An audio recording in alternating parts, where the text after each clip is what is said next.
Chapter 4. The All. Under, and back of, the universe of time, space, and change, is ever to be found the substantial reality, the fundamental truth. The Kybalion. Substance means that which underlies all outward manifestations, the essence, the essential reality. The thing in itself, etc. Substantial means actually existing, being the essential element, being real, etc. Reality means the state of being real, true, enduring, valid, fixed, permanent, actual, etc. Under and behind all outward appearances or manifestations, there must always be a substantial reality. This is the law. Man, considering the universe of which he is a unit, sees nothing but change in matter, forces, and mental states. He sees that nothing really is, but that everything is becoming and changing. Nothing stands still. Everything is being born, growing, dying. The very instant a thing reaches its height, it begins to decline. The law of rhythm is in constant operation. There is no reality, enduring quality, fixity, or substantiality in anything. Nothing is permanent but change. He sees all things evolving from other things, and resolving into other things, a constant action and reaction, inflow and outflow, building up and tearing down, creation and destruction, birth, growth and death. Nothing endures but change.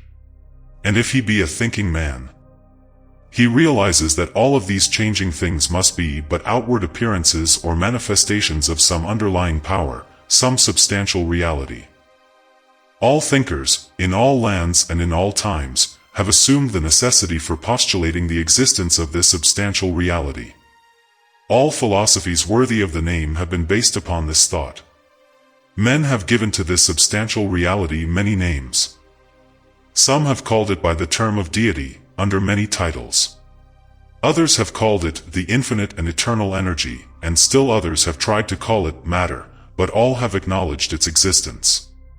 It is self-evident. It needs no argument. In these lessons we have followed the example of some of the world's greatest thinkers, both ancient and modern, the Hermetic masters. And we have called this underlying power, this substantial reality, by the Hermetic name of the All, which term we consider the most comprehensive of the many terms applied by man to that which transcends names and terms.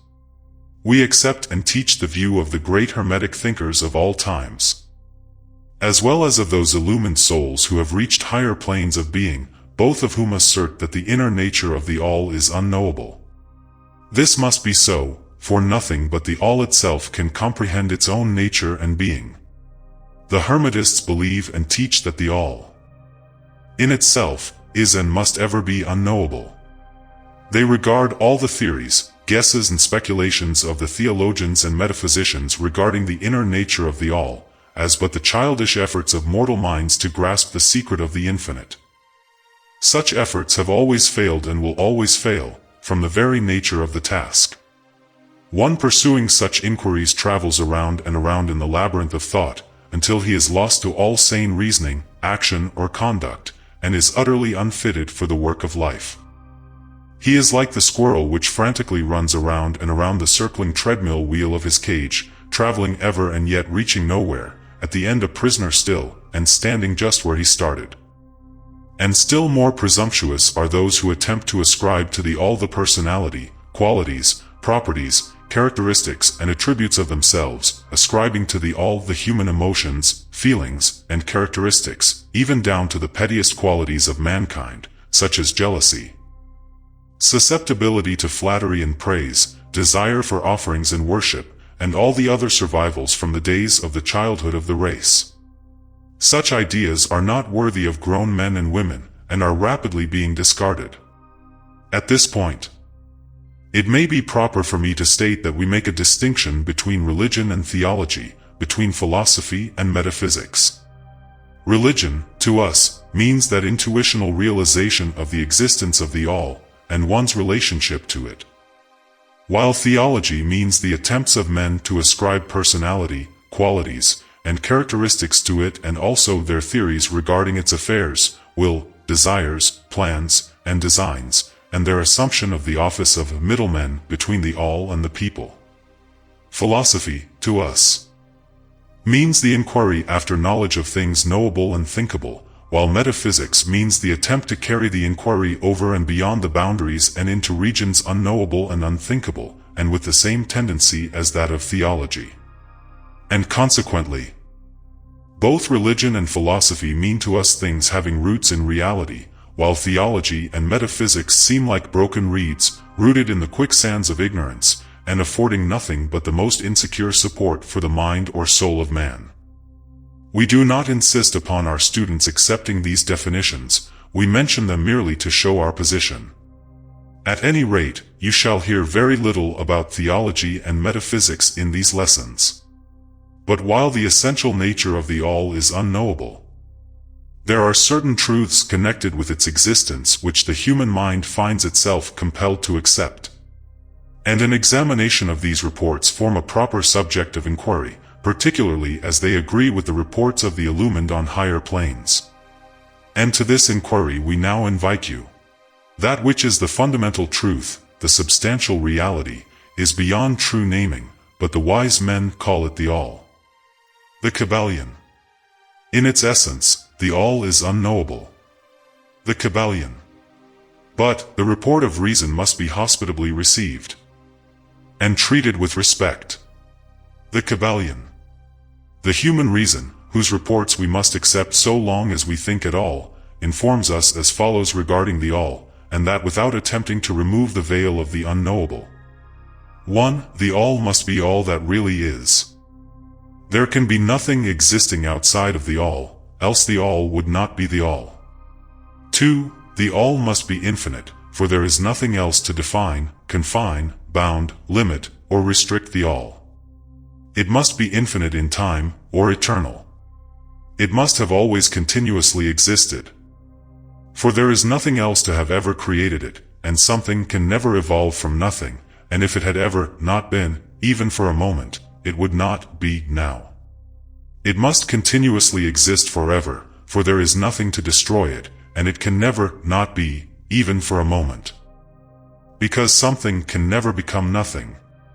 It must be infinite in space, it must be everywhere, for there is no place outside of the all, it cannot be otherwise than continuous in space, without break, cessation, separation, or interruption, for there is nothing to break, separate, or interrupt its continuity, and nothing with which to fill in the gaps.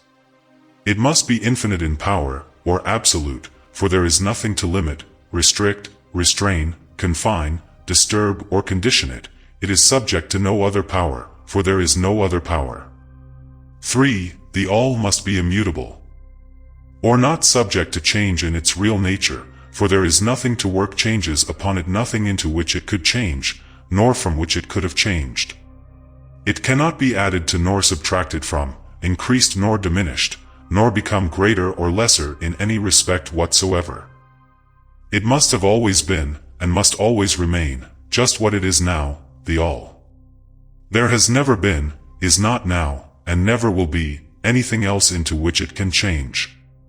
The all being infinite, absolute, eternal, and unchangeable, it must follow that anything finite, changeable, fleeting, and conditioned cannot be the all. And as there is nothing outside of the all, in reality, then any and all such finite things must be as nothing in reality. Now do not become befogged, nor frightened. We are not trying to lead you into the Christian Science field under cover of Hermetic philosophy. There is a reconciliation of this apparently contradictory state of affairs.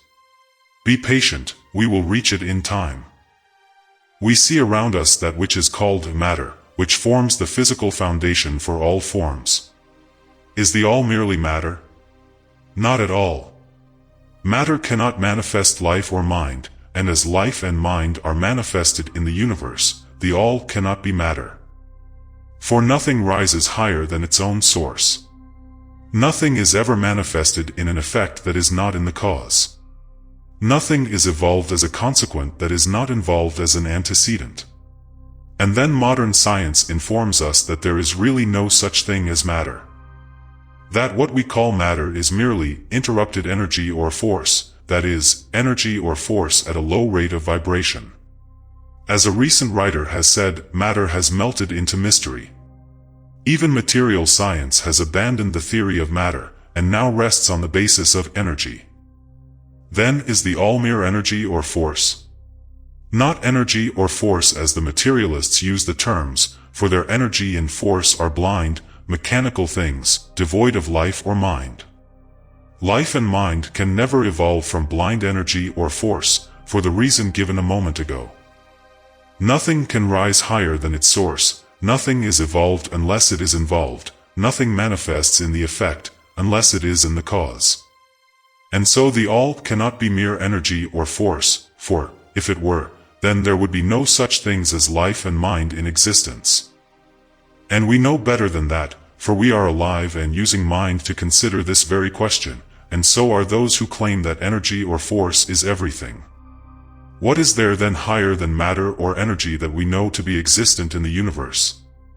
Life and mind. Life and mind in all their varying degrees of unfoldment. Then, you ask, do you mean to tell us that the all is life and mind? Yes.